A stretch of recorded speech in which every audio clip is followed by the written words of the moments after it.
Guess who's back, back again, back, tell some friends, back, cast some spells, or how that song goes. What's up, everybody? This is Alex for the second time in the same night, back for more Ravnica Allegiance limited set reviews. We are on to the blue cards. If you haven't already, go and check out the white cards. Those should be up, now, I guess. Yeah, we're doing the blue and the white cards tonight. The black and red cards coming tomorrow. The green, gold, artifacts, and lands will wrap up on Thursday for watching this in real time. And this is all in preparation for you to go and go undefeated at your pre-release.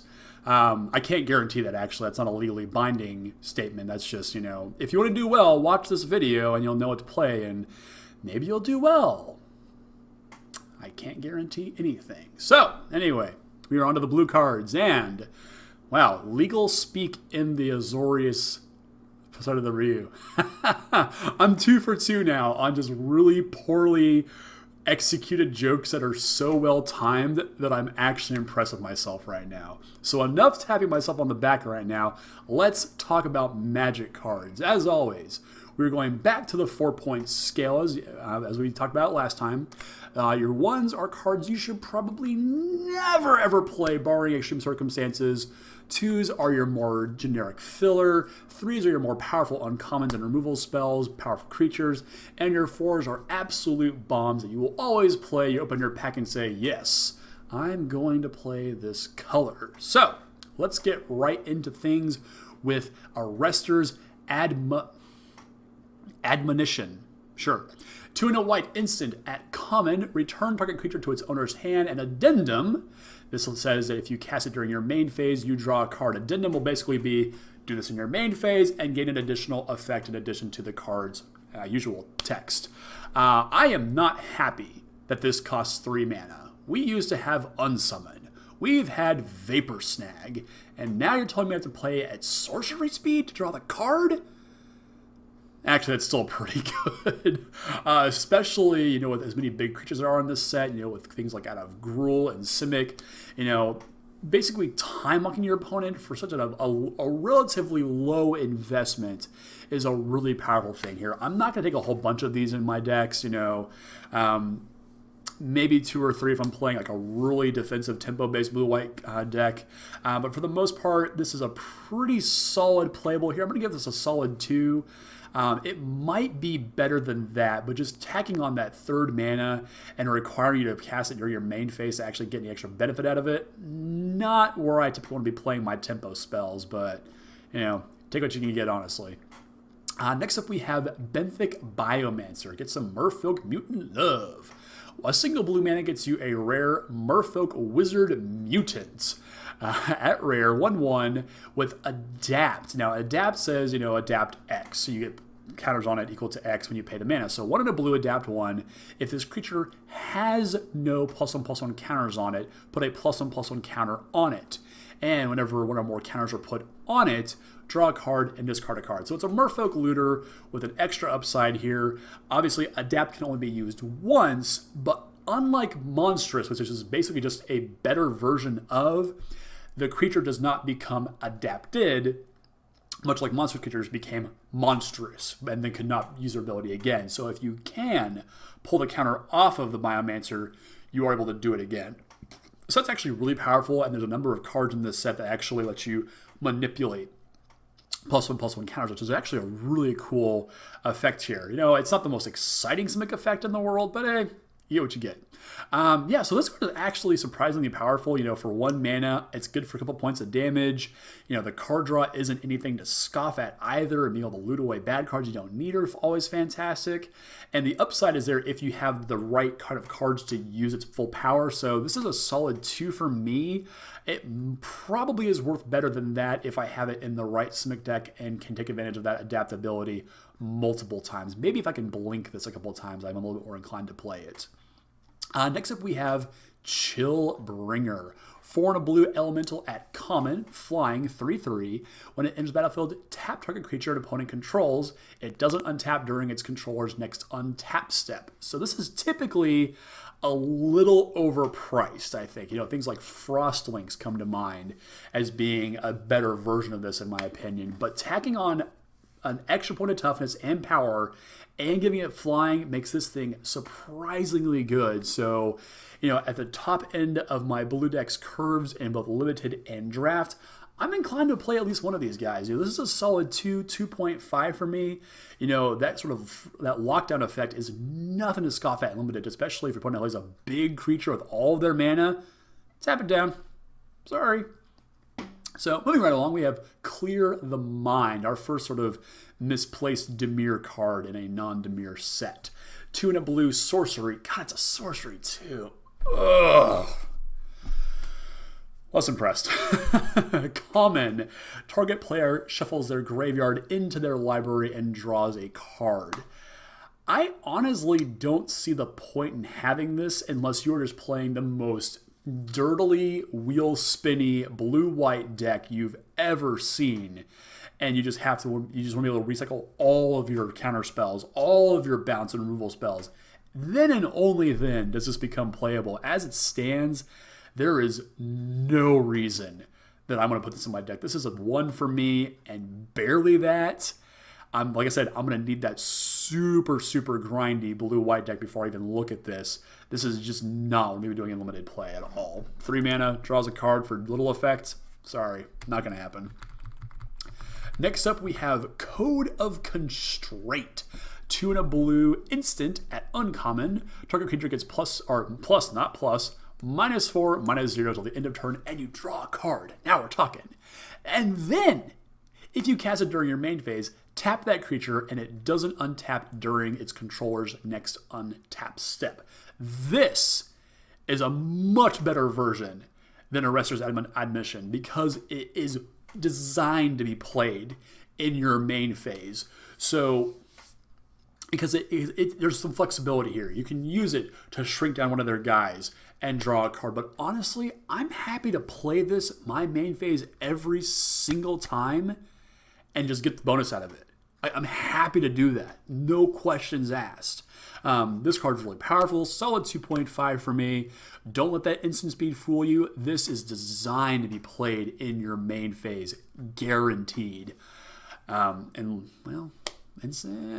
you're just dead from the attack, then sure, yeah, that's fine. But probably will always want to be cast during your main phase. Anyway, moving on. Coral Commando, 2 and a blue for a Merfolk Warrior, 3/2 with just not actual text, just flavor text. Again, we talked about this in the white cards. 3-minute 2/3/2s are embarrassing. They always trade down, and I need to be in some kind of aggressive blue deck, which I can't really tell if there is one here. But if there is, sure. But this is not very exciting. This is a 1 for me. The fact that it's not a 0 power gives it that ranking for me, and that's it. Next up, we have Essence Capture. Blue instant, uncommon, counter target creature spell. Put a +1/+1 counter on up to 1 target creature you control. This is one of those cards where I am kind of split on my opinion of it, to be completely honest. In draft, if I've read the table, and I know there's a bunch of aggressive decks, or just creature decks in general, which there typically are in draft environments, this goes up in stock pretty well. But I need to have had that read. In Seal, like at your pre-release this weekend, I will probably main deck at least a single copy of this. Obviously, you want to get the +1/+1 counter for the full benefit, but still, it's Essence Scatter for an extra blue mana, and that's nothing to scoff at in limited, especially if it's a big bomb dragon they're bringing down. I won't be able to get that out of the way, so I'm going to give this probably a solid 2. Just because the color requirement is pretty strict on it, but still quite powerful here. But again, you gotta be really careful with that colored mana requirement, and also want to make sure you have a creature to actually get the bonus out of this one. So solid 2, good playable though. Next up we have Eyes everywhere. Ugh. Seriously, this card's freaky as hell, and I love it. 2 and a blue enchantment at uncommon. At the beginning of your upkeep, scry 1. And you can pay 5 and a blue to exchange control of Eyes everywhere and target non-land permanent. Activate this ability only anytime you can cast a sorcery. I'm a little torn on this one, to be completely honest, because Scry is a powerful ability. I played a lot of Thassa, God of the Sea, and she scries every single upkeep. So this is kind of like Thassa, but not. This is definitely one of those cards where, if you see this on your draft table, you will be making disenchant effects. This is one of those enchantments where making disenchants and sealed becomes pretty relevant. Because if you just give this to your opponent, like take your opponent's giant dude, and they're like, yeah, you can scry now. I'm going to kill you, though. It's pretty cool. Especially if you give it to your non-blue opponent and they can't use the ability anymore. It's kind of clever like that. So this one is probably a 2 for me. I will want to play with this card at least once to get a full, read on it. But the scry ability is super powerful. Not putting it in the graveyard is kind of a bummer after seeing Surveil being so good. But this is pretty powerful, and I think if you can steal a big guy and keep the rest of the board under control, the scry your opponent's going to get, especially if they're not playing blue, probably pretty much worth it. Super cool. I want to see this one in foil especially. Next up we have Fairy Duelist. 1 in a blue, Fairy Rogue, common, flash, flying, 1/2. When it enters the battlefield, target creature opponent gets -2/-0. I love cards like this. Super irritating. I just love the art. It's just like, hey, you've offended me. It's a toothpick in your face, effectively. Anyway, sorry. This card is really cool. I like, cheap, evasive creatures like this. And, being able to get the drop on your opponent, especially if it shrinks them down enough that this thing can kill it. Awesome. Super cool card here. Evasive creatures are always going to be limited. If you can, pump this thing up somehow, which I'm not, there's plenty of good white enchantments we can do it with. The one that gives lifelink and vigilance and +1/+2, super good on this guy for sure. Guy. I like this card quite a bit. It is a bit on the weak side, obviously, being a fairy, but not that the fairies are weak. They are physically weak. Their power is typically not very high. That's what I'm saying there. They're not a weak tribe. Calm down.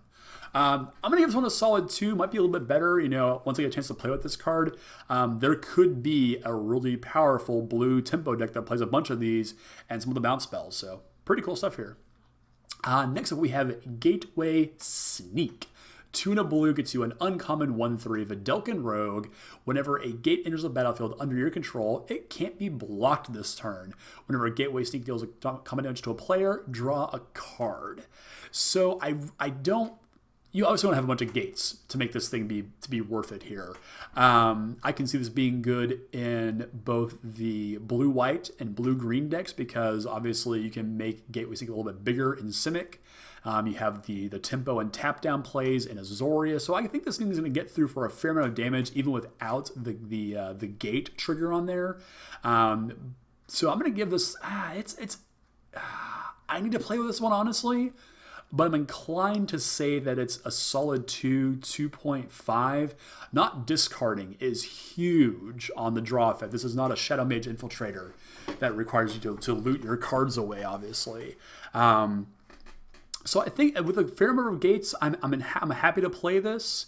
And, if I have a way to make it, to just get it through, with spells at that point, also pretty powerful stuff here as well. So solid 2 for me. I think this thing could be better than I'm giving it credit for, though. Next up, we have Humongulus, which I can't remember which Humongulus this actually is, but it doesn't matter because this guy's enormous. 4/5, common, 2/5, hexproof.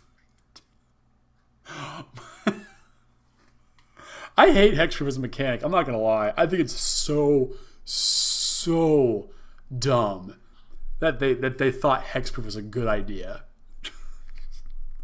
If it ever goes away, I'll be all too happy. But until that point, this card is actually pretty good. 5 mana. It is expensive. I do have to say that it is expensive here.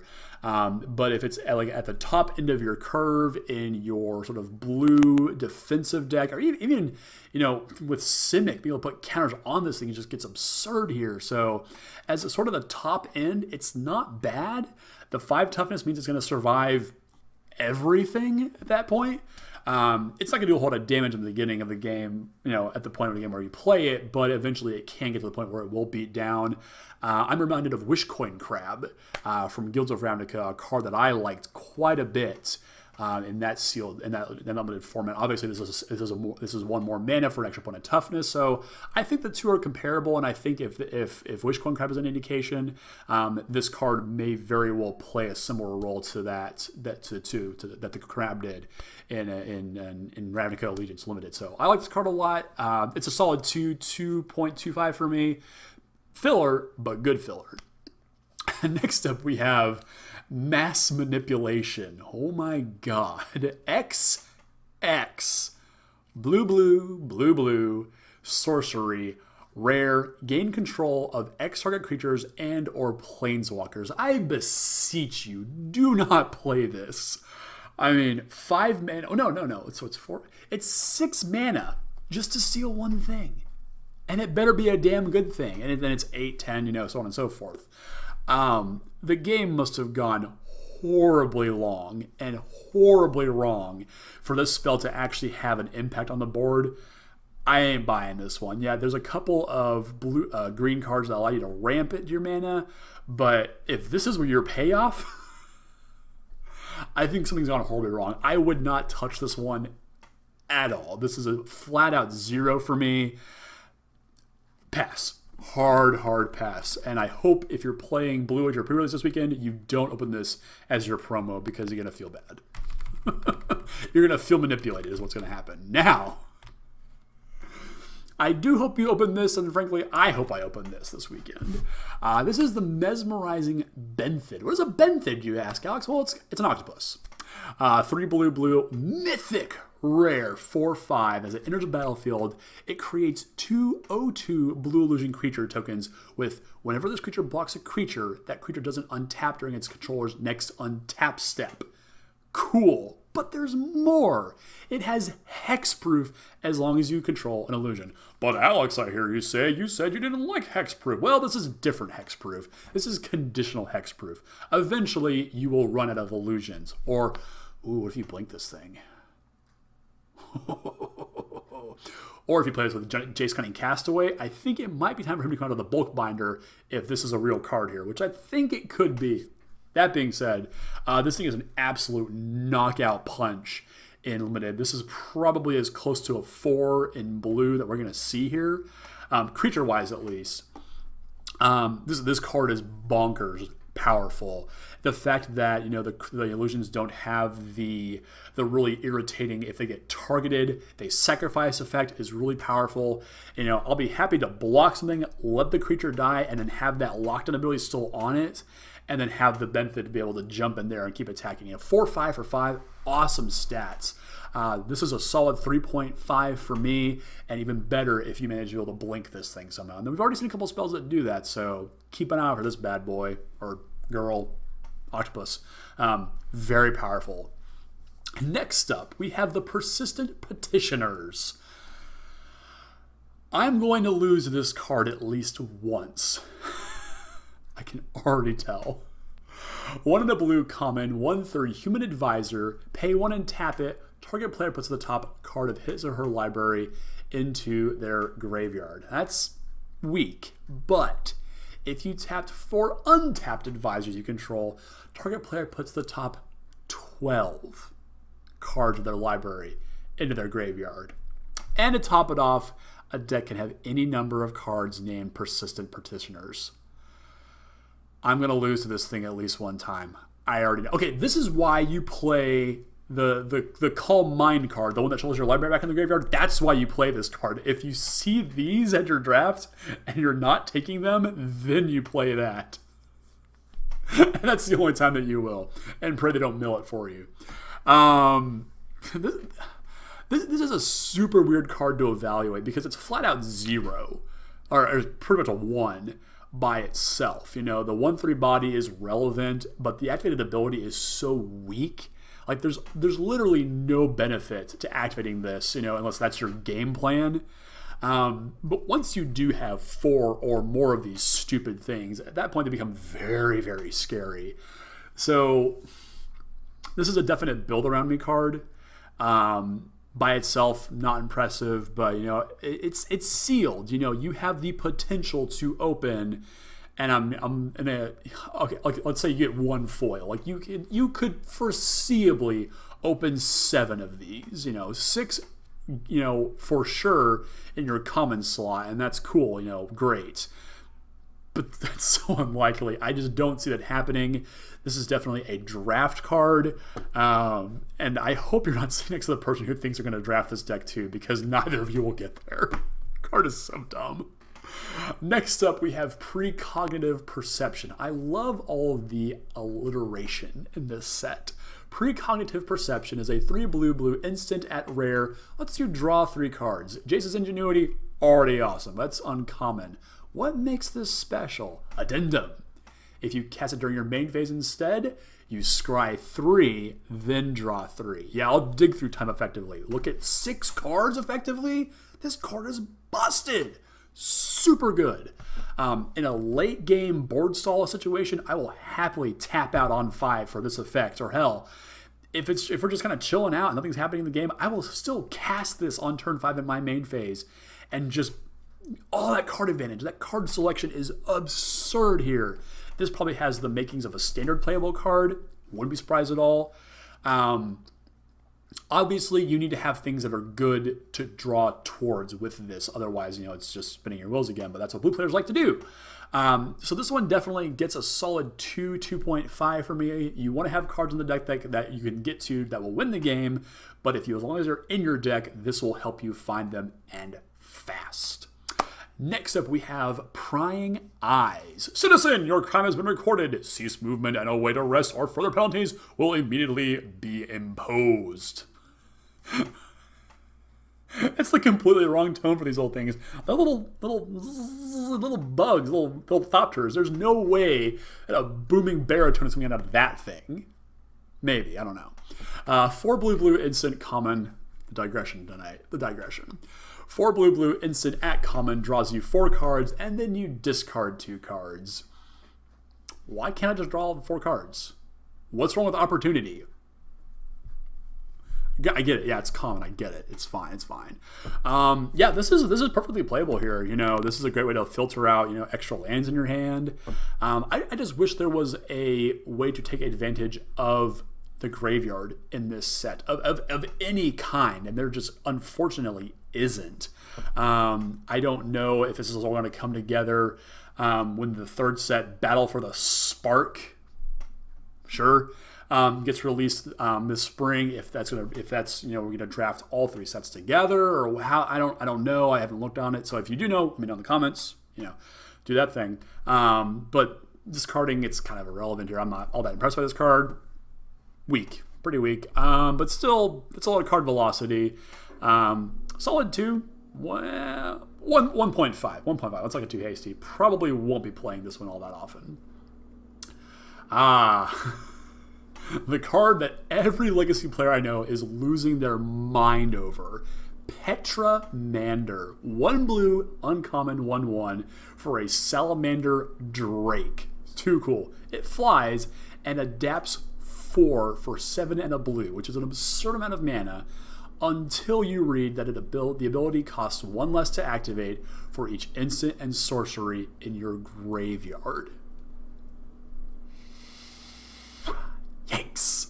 So in Legacy, this thing gets absolutely bonkers. I will Thought Scour, Preordain, ponder my way to a 2-mana 5/5. Yeah, nice Gurmag Angler. This thing flies. In Limited, though, I'm less inclined to play it, especially in Sealed. I need to have a lot of instants and sorceries in my deck before I think about playing this one, and it is still very vulnerable to a lot of removal, so even less inclined to play it at that point. Draft is a completely different beast, obviously. I can take this early and then take all of the instants and sorceries that my heart desires, and I have a better shot at making this thing actually turn on for a reasonable amount of mana. I would say that if you can get that activated ability down to 3 or 4 maybe, you're still paying a relatively good rate for it. Obviously don't bend over backwards to get this thing to just be a blue 5/5 flyer. That's not what I'm saying here. It's still a perfectly serviceable card. Definitely better in draft than it is in sealed. For pre-release purposes, I'm probably going to give this one barely a 2. Bad filler at best. In draft, though, 3 higher. If you can build around it, then it's awesome. So definitely a build around me card, and one that it's more suited towards draft than anything. Next up, we have Quench, because Mana Link is apparently too good for standard. They're not wrong. I'm just sad. 1 in the blue gets you an instant at common counter target spell unless its controller. Unless its controller pays 2. Now, when are people not tapping out in Games Unlimited? All the time. Even like in turns 6, 7, and beyond, I guarantee you someone is going to tap out, and you're going to pop them with this, and it's going to be awesome. Cards like this, obviously, you do have to be aware of the fact that it just, like, the diminishing returns is obvious there. Play it when it's at its most optimal, or, lose the value of it later on, and maybe it was a dead card altogether. But as it stands, this card's really powerful, but, just by itself, Censor was playable in standard. Not so much unlimited from what I recall, but this is still pretty powerful counter magic here. So I'm inclined to say this is playable for sealed. Obviously, draft, it's much more impactful because you can kind of sculpt the game around the times when Quench is at its most powerful. But I guarantee you, if you put a copy of this in your pre-release pool this weekend, you're going to catch somebody with it, and they're going to feel real bad, and you're going to feel great. Next up, we have Sage's Row Savant. 1 in a blue, common, 2/1, the Vedalken Wizard that enters the battlefield and lets you scry 2. It's a good bear. Bears are always good in my book, and the fact that this lets you scry as well makes it all the better. So this one is filler. Only filler. But it is pretty good filler at that. So it's a solid 2+ for me. You don't want too many of these, but obviously, for those early game blockers and, a little bit of setup as well, this can go a long way to winning a game for you. Next up, we have the Senate Courier, 2 in a blue, common bird, 1/4 flyer that you can give vigilance to by paying 1 and a white. So this is actually pretty powerful as well. Newsdrink again, kind of being what I would consider the benchmark for large toughness flyers in this block, and that's a really powerful card if you ask me. So this one is comparable at that. And eventually you're going to get to a point in the game where you just have that extra mana available. So I don't see any issue with you activating this and just going in for 1. And once the board's kind of cleared up and you've got things under control, just start turning it sideways for literally no investment past what you've already done for it. So pretty powerful card here. I do quite like it a lot. Obviously, it wants to go in an Azorius deck where you can't take advantage of all the counter spells and tempo plays. So this is a pretty solid card here for being common. This is a solid 2.5 for me. Good filler. Next up, we've got, this looks like a Van Gogh painting. Like, just, oh my god, so pretty. This is Shimmer of Possibility. 1 in a blue sorcery, common.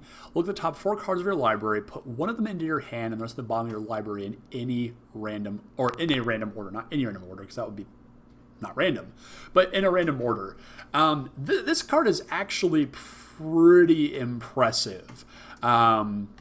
Obviously things like Ponder, Preordained, Serum Visions, no longer applicable to Standard, but things like Opt, definitely still see their time in Standard. And I think this card is, might not have its time now, but could very well see play in Standard in the future. So that's actually kind of exciting here to just, it's any card, and the rest of them go on the bottom of your library in random order. So I like this card quite a bit. I don't know if I'm going to be playing this too highly in Sealed, just because all of my cards need to be playable, as opposed to a card that can go find my playable cards, for more situational games like you might find in draft.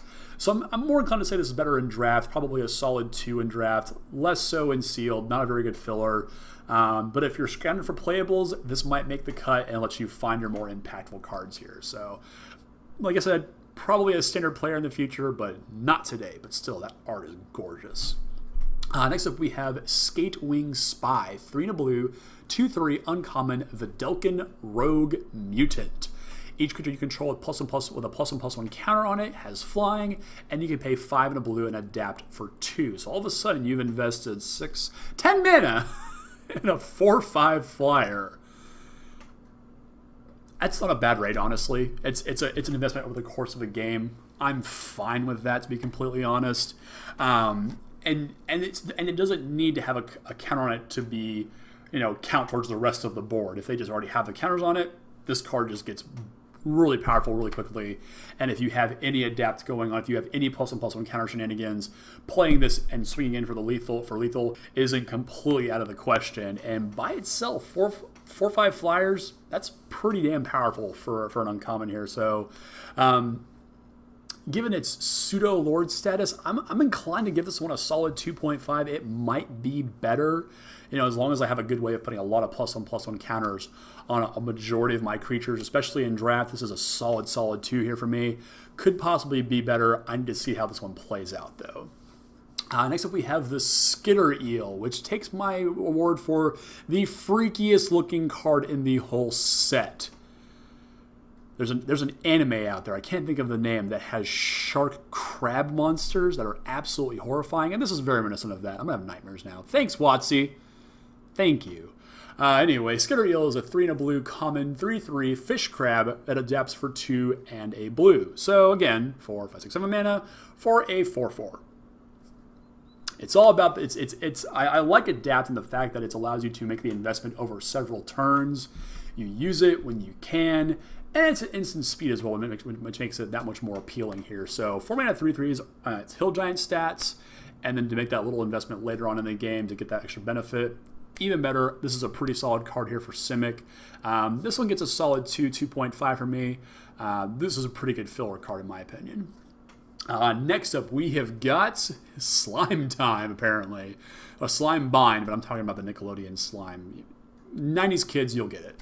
1 in a blue at common, enchantment aura, flash, enchant creature, and the creature gets -4, -0. Now, obviously, this doesn't affect their toughness, which, whatever. But if you're playing in a more defensively minded blue-white deck, or you're just trying to get through with your bigger creatures on your Simic deck, this is a great way to do it. The creatures are going to get big in this format, especially out of the Gruul decks, and to an extent, and also in the opposing Simic decks you'll be playing against. This could just keep a creature completely pacified, and at that point, sort of figure out a way to beat through it at that point with its massive toughness. But still, solid playable. A flash is always a good effect here. Super playable here. I like this card a lot for limited play, draft and sealed. Solid 2.5 for me. Next up we have the Sphinx of Foresight. I dare somebody. I have this is my guild's Ravnica Allegiance challenge. We'll get to it in a minute. 2 blue Sphinx rare. 4/4. You may reveal this card at the beginning of the game. You may reveal this card from your opening hand. If you do, scry 3 at the beginning of your first upkeep. Flying at the beginning of your upkeep, scry 1. So this is my EOT Newsflash Ravnica Allegiance Prerelease challenge. I challenge you. Keep a no-lander with this card and see if it works. If it does, let me know. In all seriousness, though, this card is actually pretty just absolutely bonkers. The scry ability is absolutely huge. The stats are unreal for the mana cost. Typically this will get you like a 2/3 in blue, but this is nuts in terms of power to mana cost ratio here. The scry is insane. The flying is insane. The extra ability is insane. This is awesome. This is a solid 3.5 for me. It's just, if it was just, I don't know what I would want this to make this to be a 4. But it's about as damn close as you can possibly get without being a 4. This is a solid 3.5 for me. There's not a whole lot more to making this except giving this like an extra point of toughness to just make this be a slam dunk first pick, but still a very powerful card. First pick this bad boy, put it in your sealed decks as well. Next up, we've got Swirling Torrent. This card is bonkers good. 5 and a blue, uncommon sorcery. Choose one or both. Put target creature on top of its owner's library, or both. Return target creature to its owner's hand. So this is a unsummon, and what is it? Time ebb, I think is the term for it. That is an absurd effect here.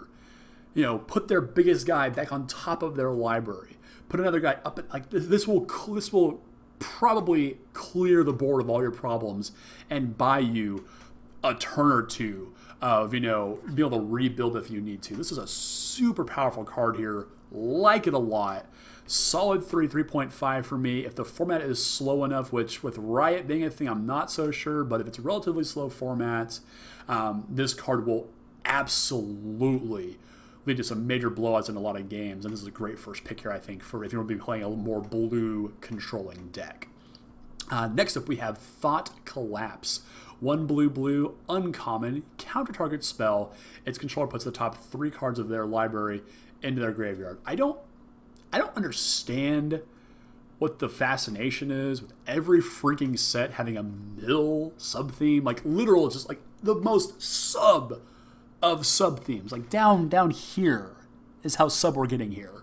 Like the Dimir, yes, I get it, that, yes, but God, why are we wasting spots on cards like this? Yes, it's still a counterspell. Yes, you'll still play it in limited. Seal is fantastic. You can draft and make a great blue-white control deck. Go for it. But it just... Mill. I don't get it. 2.5 for me. Make it a 2, actually. Just because I don't like Mill. Next up, we have Verity Circle. This is a 2 blue enchantment of the prison variety. This is a rare. Whenever a creature an opponent controls becomes tapped, if it isn't being declared as an attacker, you may draw a card, which is kind of weird. This was back around when we had vehicles. This would have been the stone cold nuts against them. As it is, it's just okay. Things like Llanowar Elves are absolutely embarrassed by this. Any Convoke cards, nope, no thank you. 4 blue and allows you to tap on a creature without flying, which they have to be in the circle to get tapped, I guess, is according to art, so it's hard to put a flyer in the circle unless the circle can, like, levitate. I don't know, but flying is the mark we have to make. We can't hit here. That's a super expensive ability, though, but in the late game, if you can just start tapping on your opponent's creatures, one at a time, this could accumulate some serious advantage here with the card draw. I don't know if I'm going to be, super jazzed about playing this one in my decks.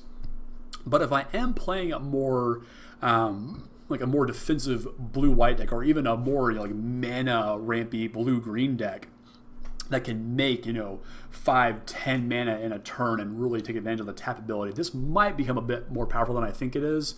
But it's a solid 2 right now.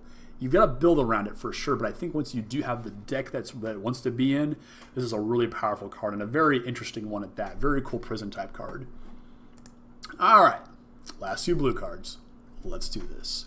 Wall of Lost Thoughts is first. 1 in a blue uncommon wall. 0/4. When it enters the battlefield, target player puts the top 4 cards of their library into their graveyard. Oh, gosh, jeez. I don't understand. Anyway, it's a blocker. The one upside, I will give this card some upside here. The mill thing, whatever. The biggest problem with walls in Guilds of Ravnica was Mentor. Eventually, these 0x's would just become outclassed, and their defender status became a joke because all of a sudden, your healer hawks are getting through for just so much damage, it doesn't even matter anymore. So it's nice that we have the ability to kind of, stem the bleeding a little bit until a Simic deck just goes off on you, and then you're in trouble. As it stands, though, the mill effect is completely redundant here, almost to the point of being useless. I'm not going to go out of my way to play a card like this unless I'm playing, just the most dirtily of blue draft decks where I have a bunch of Thought Collapses and this to go along with it, and even then I'm not going to be happy. Who am I kidding? That sounds amazing to me, actually. I actually have been lying. I love milling people out. Nephilia Drownyard, my heart. Jace Memory Adept, my soul. Anyway, on to our last blue card. We have Windstorm Drake. The polar opposite of the spirit that gives the opposite effect here. 4 to blue gets you a Drake, uncommon, 3/3 flying. Other creatures with flying you control get +1/+0. Me gusta. Any amount of flyers in your deck. powerful. For 5 mana, this is already a decent card by itself, but to have any additional flyers in your deck that you can curve this into, awesome. That Pseudo Lord status always makes me, give a little bit higher of a rating. I do detract a point for just being so expensive and wishy-washy back and forth, up and down, left and right. This is a solid 2.5 for me, and if you've been able to build around it and build a really solid Flyers deck in draft or sealed, this is going to be a super powerful card, and again, it will require your opponent to take care of this thing. Otherwise, the beatdowns are just real. And that's it. That's the last blue card. We are burning through this set review, people. I'm excited to play this and play it in the pre-release this weekend. My choice of guild is a bit unorthodox, if you will. If you know me as a Magic player at all, it's not really what you would expect me to do. But that being said, I'm super excited to play in the pre-release. If you are, let me know down in the comments. What are you guys excited to play? What cards are you testing with for Standard? What do you see breaking out in other formats? Are you a Commander player that is super excited about the Persistent Petitioners? You crazy person, you. I'm always excited to know what you guys are always up to. So let me know down in the comments, and don't forget to like, share, and subscribe. I'm going to get that tattooed just because I hate saying that, and I do apologize, but that's how this wonderful machine known as YouTube actually works. So don't forget to do that, and definitely check out the rest of the videos from the set review. The white's already up, and be sure to check out the black and the red tomorrow, and then our green, gold artifacts and lands will launch on Thursday, and that way you can walk into your pre-release well armed with the knowledge that you will need to not go undefeated, because I can't say that, that's not a guarantee, but to do well and have some fun, I hope. So thank you so much for watching, and I do look forward to doing more of this with you guys, and yeah, that's it. Again, nothing profound here. Nothing profound. Thanks for watching.